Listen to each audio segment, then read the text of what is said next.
তো বন্ধুরা, কালকে বিয়া করে ভোজ খেতে যাই, ডিজে সার্জেন দাদার সঙ্গে দেখা হবে আমি ভাবতেই পারি না। তো আমি ঘরে রেডি হয়ে যাই নতুন জামা প্যান্ট পরে ভোজ খেতে যাওয়ার জন্যে।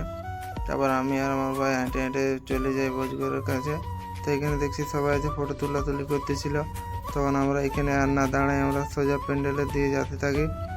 তো এই লাইট আর ডেকোরেশন অনেক সুন্দর হয়েছে। তো চলো এবার প্যান্ডেলের ভিতর দিয়ে যাব। এই দেখো, এটা ছিল রাস্তাটা অনেক সুন্দর করে সাজানছে। তারপরে আস্তে আস্তে দেখছি ডিজে সার্জেনের বক্স বাজছে আর লোকের সব একদম ভরে আছে আসর।